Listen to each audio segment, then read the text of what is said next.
นี้มันก็มีประเด็นนะครับประเด็นตามมาก็คือว่าก่อนหน้านี้เนี่ยนะครับเมื่อวันที่ 18 เมษายนที่ผ่านมาทำเนียบรัฐบาลเนี่ยคุณประกรณ์ นิมประพันธ์คงยังจำกันได้นะครับวันพฤหัสบดีที่ผ่านมาเนี่ยก็เป็นวันที่มีการประชุมครม.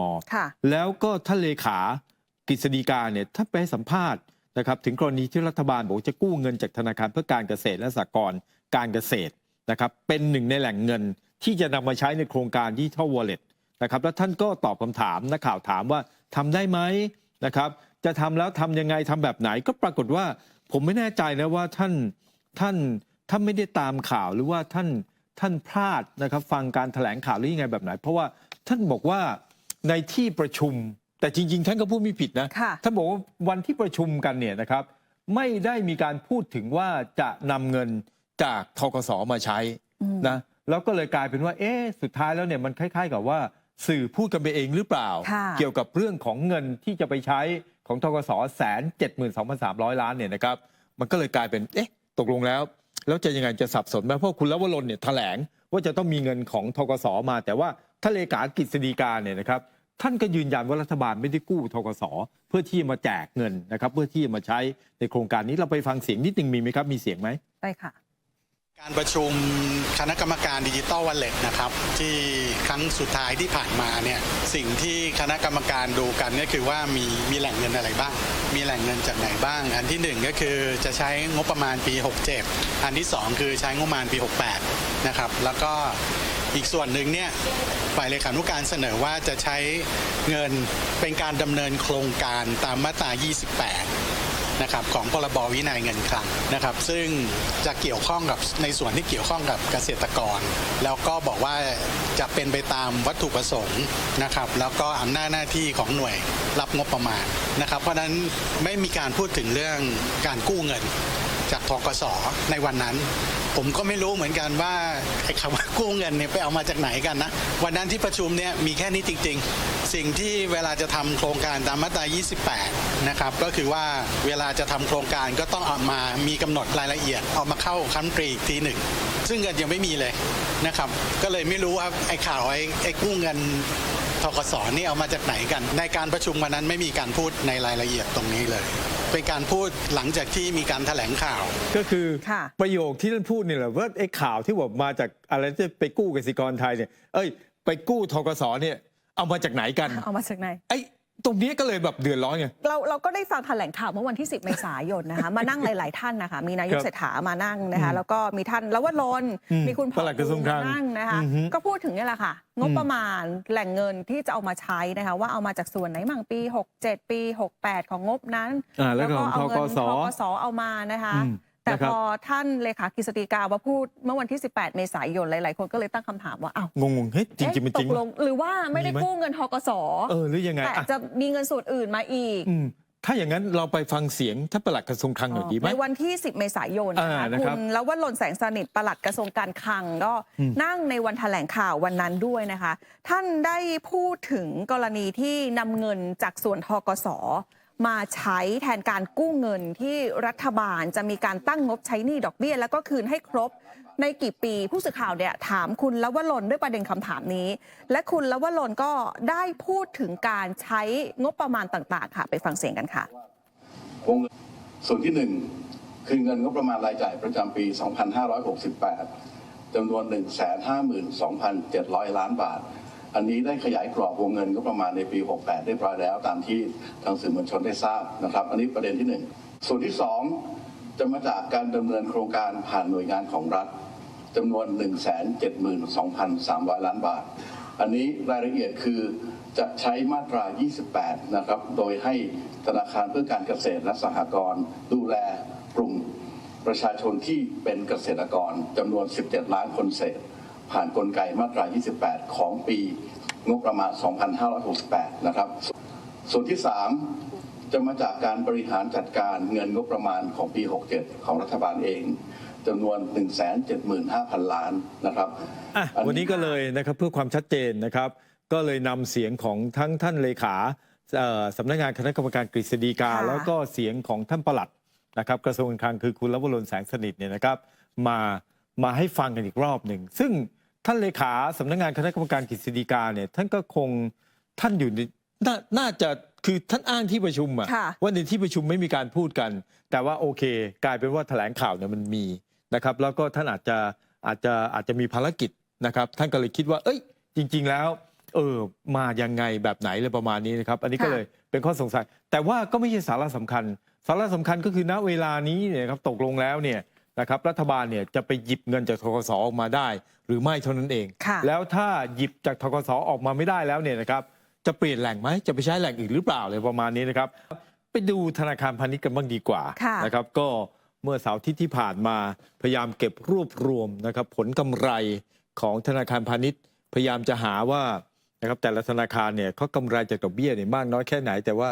เอาเก็บไว้ก่อนแล้วกันก็แล้วกันนะครับเอาเป็นว่าภาพรวมของกำไรก่อนดีกว่านะครับผลประกอบการธนาคารพาณิชย์9แห่งในช่วงไตรมาสแรกของปี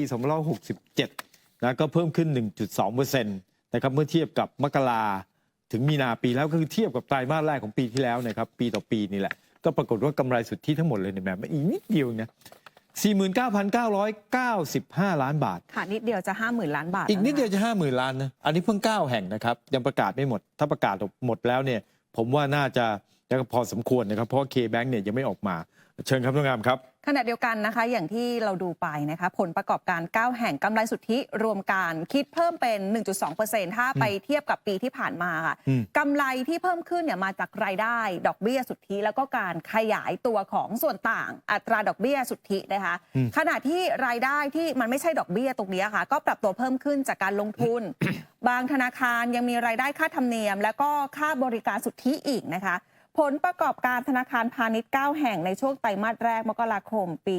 2567 เนี่ยค่ะไล่เรียงให้ดูเลยทั้ง 9 แห่งนะคะนะครับก็ BBL นะครับกำไรไม่มากไม่มายครับก็ประมาณ10,000 กับ 500 กว่าล้าน SCB ก็กำไร 11,281 นะครับแล้วก็ที่กำไรนะครับเยอะหน่อยนะก็ TTB กำไร 24%นะแต่ว่าแค่ 5,000 กว่าล้านตัวอัตราการขยายตัวนี่สูงมากนะครับดูแล้วนะครับแต่ละธนาคารก็มีการปรับตัวเพิ่มขึ้นแต่ว่าที่ลดลงก็มีนะครับที่ลดลงนี่เกิดจากอะไรนะครับน้องงามครับเกิดจากการตั้งการสำรอง ตั้งสำรอง เพิ่มขึ้นนะคะภายใต้นโยบายที่เขาก็พยายามที่จะบริหารความเสี่ยงอย่างรอบคอบอย่างระมัดระวังค่ะเพื่อรองรับความผันผวนที่อาจจะกระทบคุณภาพสินเชื่อในอนาคตด้วยนะคะทั้งในประเทศและต่างประเทศที่เราเห็นก็คือ Land and House นะคะลดลงค่อนข้างเยอะนะคะติดลบไป 29.7% เลยนะคะแล้วก็ค่ะก็ KKP ธนาคารได้นะคะก็มี KKP นะครับลบเยอะหน่อยลบไป 27.8 นะครับแล้วก็ CMB ไทยก็ลบไป 24.6 แต่เห็นใช่ไหมครับว่าผมก็จะมีวงเล็บไว้อย่างนะครับของ BBL เนี่ยอันนี้ก็คือนะครับจะมีเรื่องของ NPL ratio NPL coverage ratio นะครับก็คืออัตราส่วนสินเชื่อด้อยคุณภาพต่อสินเชื่อรวมเนี่ยก็คือ NPL นั่นแหละนะครับมันเพิ่มขึ้นถึง 9.3% อันนี้ก็คือเทียบนะครับของแบงก์เทพเนี่ยเทียบกับไตรมาสสุดท้ายของปีที่แล้วจะเห็นได้ว่ามันเพิ่มขึ้นเยอะมากนะครับแล้วก็ข่าวชิ้นนี้เนี่ยคือถ้าพาดหัวเนี่ยก็จะต้องพาดหัวว่านะครับประชาชนนะครับหนี้เป็นหนี้อ่วมนะครับแต่ว่าธนาคารพาณิชย์9แห่งนะครับกำไรท่วม มันก็เป็นอย่างนี้จริงๆนะครับเพราะว่าเนี่ยถ้าบอกว่าถ้าไปเทียบดูสิครับของ BBL เนี่ยนะครับ NPL ratio เนี่ยมันเพิ่มขึ้นถึง 9.30% ดังนั้นเนี่ยน่าจะเป็นเพราะว่านะครับกำลังส่งนะครับหรือว่าแรงส่งหรือว่ากำลังเงินของประชาชนเนี่ยมันลดน้อยถอยลงเยอะมากนะครับในขณะที่ของ CIMB ไทยนะครับก็ NPL ratio เนี่ยขึ้นมา 3.40% อันนี้ก็คือเทียบกับไตรมาสสุดท้ายของปีที่แล้วเช่นกันแต่ว่าของ KKP เนี่ยนะครับที่ผมวงเล็บไว้ว่าบวก 124.9% เนี่ยนะครับอันนี้ก็คือกำไรสุทธินะครับในพื้นที่สีแดงอ่ะที่บอกว่าเพิ่มลดเนี่ยก็คือลด 28.0 เนี่ยอันเนี้ยเป็นการเทียบนะครับระหว่างไตรมาสแรกของปี 67 กับไตรมาสแรกของปี 66 อันนี้ลดลงจริงแต่ว่าถ้าเทียบนะครับไตรมาสนี้ไตรมาสแรกกับไตรมาสแรกของปีนี้กับไตรมาสที่ 4 ของปีที่แล้วเนี่ยมันเพิ่มขึ้นถึง 124.9% น้องกำไรนะอันนี้ที่ KKP ลดลงก็เพราะเขาตั้งสำรองเพิ่มไงแล้วก็ LH Bank เนี่ยนะครับถ้าเทียบกับไตรมาสก่อนหน้าก็คือไตรมาสที่ 4 ปีที่แล้วเนี่ย เขาจะกำไรเพิ่มขึ้นถึง 47.2%แต่ถ้าเทียบปีต่อปีปีนี้กับปีที่แล้วเนี่ยเขาจะลบ 29.7 อันนี้ก็เช่นกันนะครับก็น่าจะเกิดจากการตั้งสำรองนะครับแต่ว่าอย่างไรก็ตามก็โดยสรุปแล้วเนี่ยนะครับคงไม่มีใครอยากเห็นนะครับธนาคารพาณิชย์ในประเทศไทยเนี่ยกำไรลดลงเพราะทำไมเลยมันหมายถึงภาพรวมเศรษฐกิจไง ใช่ อันนี้ก็ถือว่านะครับธนาคารพาณิชย์เนี่ยสามารถที่ทำธุรกิจเพื่อที่จะประคองเศรษฐกิจไว้ได้นะอันนี้ก็ถือว่าคือถ้ามองมุมหนึ่งก็โอเคแต่ถ้ามองอีกมุมหนึ่งก็บอกโอ้โหคนไทยเป็นหนี้แบบหนี้อ่วมยีหลังแอนแบกกันหลังแอ้เลยอะไรประมาณนั้นใช่ไหมแต่ว่าธนาคารกำไรกำไรถ้าเช่นนั้นเรามาดูตัวอย่างกันหน่อยนะครับผมมีตัวอย่างดอกเบี้ยธนาคารพาณิชย์มาให้ดูกันนะอันนี้ก็อย่าไปเปิดเผยชื่อแบงค์เขาเลยนะครับแต่ว่าก็เข้าใจว่านะครับผู้อยู่ในวงการธนาคารเนี่ยก็คงจะทราบแหละว่าผมยกตัวอย่างนะครับธนาคารไหนมานะตั้งแต่ปี65นะคะ66 67เลยนะคะไล่มาเรื่อยเลยนะครับเป็นรายไตรมาสไงสิ้นสุดไตรมาสสุดท้ายของปี65ไตรมาสแรกปี66ไตรมาสที่2 66ไตรมาส3 66ไตรมาส4 66และไตรมาสแรกของปีนี้นะครับจะมี MOR MRR MLR นะครับแล้วก็จะบอกว่าอะไรคือ MOR อะไรคือ MRR อะไรคือ MLR แล้วก็นะครับมาเปรียบเทียบอัตราดอกเบี้ยรับฝากเป็นยังไงอันนี้ข้างบนก็คือไอ้ MM ทั้งหลายแหล่เนี่ยก็คือสินเชื่อนะครับดอกเบี้ยเงินกู้นะส่วนเงินฝากเนี่ยนะครับก็ดูก็แล้วกันนะครับว่าส่วนต่างมันเป็นยังไงเมื่อเทียบกับอัตราดอกเบี้ยนโยบายของธนาคารแห่งประเทศไทยที่ถ้าดูแบบนี้เนี่ยอาจจะยังไม่ชัดไปหน้าถัดไปครับนะครับไปดูหน้าถัดไปอันเนี้ยก็คือของรายย่อยนะก็คือของลูกค้ารายย่อยชั้นดีคือวันที่เราเดินเข้าไปกู้เขาเนี่ยนะครับคุณผู้ชมครับเราเนี่ยจะเป็นลูกค้ารายย่อยชั้นดีเขาก็จ้าจ๋ากับเรานะเราก็จะไปขอสินเชื่อบุคคลบัตรเครดิตบ้างละแล้วก็ไปกู้บ้านบ้างละเราจะต่อมิไรบ้างละเขาจ้าจ๋ากับเราดูสิ 7.3 7.3 7.3 ตั้งแต่กันยายนปี66ตั้งแต่ธนาคารแห่งประเทศไทยปรับดอกเบี้ยนโยบายขึ้นมาอยู่ที่ 2.5 เห็นไหมครับ3ช่องตั้งแต่มีนา67ธันวา66กันยา66เนี่ยนะครับ 7.3 นะกับ 2.5 ส่วนต่างเนี่ยมันต่างกัน 5% กว่าๆนะครับเกือบ 5% ประธานโทษนะครับ 4.8% นะเกือบ 5% ที่มันต่างกันนะถามว่าส่วนต่างตรงนี้โอ้โหมันเยอะไปไหมมันกำไรเยอะไปหรือเปล่าไม่เป็นไรไปดูหน้าถัดไปนะครับออมทรัพย์นะคะขึ้นมาไปดูเทียบกับดอกเบี้ยออมทรัพย์เพราะปกติแล้วเนี่ยเวลานะครับรัฐบาลหรือใครก็แล้วแต่แนะนำให้คนออมเงินเนี่ยเขาก็จะฝากออมทรัพย์ถูกไหมดอกเบี้ยออมทรัพย์อยู่ที่เท่าไหร่ครับ 0.45 สตางค์45 สตางค์นะครับจะถึง1ยังไม่ถึงเลย45ไม่ถึง50ตังค์อ่ะนะ45 สตางค์นะครับถ้าไปเทียบนะกับ MRR เนี่ยคือดอกเบี้ยเงินกู้เนี่ย 7.3 เนี่ยต้องทำดูสิมันเกิดอะไรกันขึ้นแล้วก็เทียบกับดอกเบี้ยนโยบายธปทเนี่ยเพราะฉะนั้นถึงได้บอกกันโอ้โหแบบมันต่างกันเยอะนะคะคือฝากเงิน100,000ได้ดอกเบี้ยอยู่หน่อยนึงคือเห็นแล้วสุดท้ายแล้วไม่ใช่ดอกเบี้ยเยอะนะสุดท้ายแล้วก็แนะนำอย่างเดียวนะครับว่าถ้าไม่จำเป็นอย่าไปยุ่งกับเขาแบงก์อ่ะนะครับปล่อยให้บรรดานักผู้ที่เขาทำธุรกิจแล้วต่อมิไรเขาจัดการกันไปนะครับเราแบบเป็นรายย่อยรายเล็กๆอะไรประมาณนี้อย่างที่บอกแล้วว่าวันที่เราเดินเข้าไปทำบัตรเครดิตวันที่เราเข้าไปกู้เนี่ยโอ้โหคุณขาไอ้โน่นไอ้นี่นั่นทุกอย่างนะครับเป็นมิตรกับเราเหลือเกินแต่พอเราผิดนัดสักงวดหนึ่งสิจะชำระเมื่อไหร่ยังไงว่ามาอะไรบ้างนะครับอันนี้ก็นะครับเป็น